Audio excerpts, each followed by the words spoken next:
Hello అండి, జై శ్రీకృష్ణ. నేను మీ రజని. బ్యాక్ పార్ట్ 1 అని పెట్టాను కదా, తక్కువ క్లాత్ ఉన్నప్పుడు ఎలా కట్ చేసుకోవాలి అనేది. ఇది పార్ట్ 2 అండి, ఫ్రంట్ పార్ట్.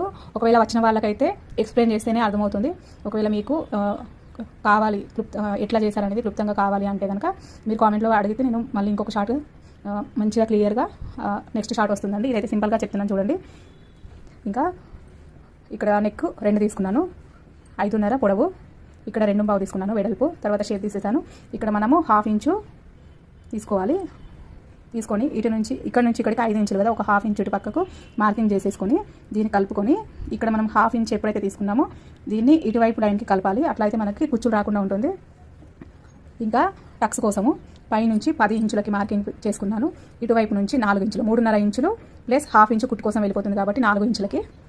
ఇంకా ఇక్కడ మార్కింగ్ చేసుకున్నాం కదా, ఇట్లా స్ట్రైట్గా పెట్టేసుకొని ఇది మనకి బ్యాక్ పార్ట్ అండి. ఇక్కడ నుంచి ఇక్కడికి 4.5 అవుతుంది. ఇంకా మనం టక్స్ వేసుకున్నప్పుడు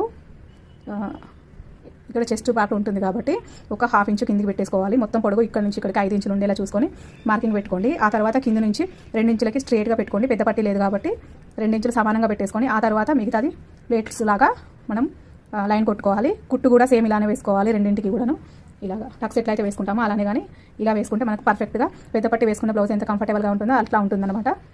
ఇంకా టక్స్ల కోసము ఇక్కడ నుంచి ముందుగా 2 ఇంచులకి మార్కింగ్ చేసుకున్నాను. ఆ తర్వాత ఇటు నుంచి ఇటు 1.5, ఇటు నుంచి ఇటు 1.5, ఇటు నుంచి ఇటు 1.5, ఇటు నుంచి ఇటు 1.5. చెస్ట్ చిన్నగా ఉంటే 1.5 పెట్టుకున్నాను నేను. ఒకవేళ చెస్ట్ కాస్త పెద్దగా అనిపిస్తుంది అని అంటే మాత్రం మీరు 2 ఇంచుల గ్యాప్తో పెట్టేసుకోండి మొత్తం అంతా కూడాను. ఓకేనా?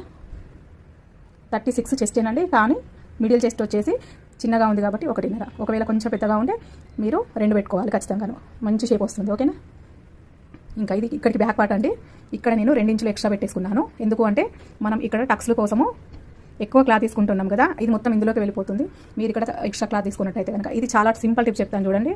మనం బ్యాక్ పార్ట్కి 1 ఇంచు ఎక్స్ట్రా 1 ఇంచు టక్స్ కోసం వెళ్ళిపోతుంది కదా, అది ఎంత ఉందో ఇది కూడా అంతే ఉంది. అయితే మనం ఇక్కడ 1.5 మొత్తం 2.5 ఇంచులు తీసుకుంటున్నాం. 1.5 2.5 ఇంచులు తీసుకుంటున్నాము. 2.5లోంచి మనకి బ్యాక్ టక్స్ 1 ఇంచు పోతే 1.5. ఓకేనా? ఈ 1.5 ఏదైతే ఉందో ఇక్కడ నుంచి ఇక్కడికి 1.5 ఇంచులు ఎక్స్ట్రా తీసుకోవాలన్నమాట. ఓకేనా? 1.5 ఇంచులు బ్యాక్ పార్ట్ మొత్తం దీనిపైన పెట్టేసి చూస్తే మీకు అర్థమవుతుంది. నేను నెక్స్ట్ షార్ట్లో క్లియర్గా చెప్తానండి. ఓకేనా? ఇదైతే ఫ్రంట్ పార్ట్ అనమాట. ఓకేనా? తక్కువ క్లాత్ వచ్చినప్పుడు మీరు ఇలా కట్ చేసుకున్నారంటే కనుక మీకు తక్కువ క్లాత్లో బ్లౌజ్ అవుతుంది, ఫినిషింగ్ కూడా బాగుంటుంది, లుక్ కాస్త ప్రిన్సెస్ కట్ లాగా ఉంటుంది. ఓకేనా? క్రాస్ వేయడం లేదు ఇక్కడ, మనం ఇట్లా సాదా వేసుకుంటున్నాము. ఒకవేళ మీరు క్రాస్ తొడిగేవారైతే క్లాత్ ఎక్కువ ఉంటే కనుక ఇది క్రాస్ వేసుకొని కూడా same as it is marking చేసుకొని మీరు కటింగ్ చేసుకోవచ్చు బ్లౌజ్ని. ధన్యవాదాలండి. నచ్చితే కనుక ఖచ్చితంగా లైక్ చేయండి.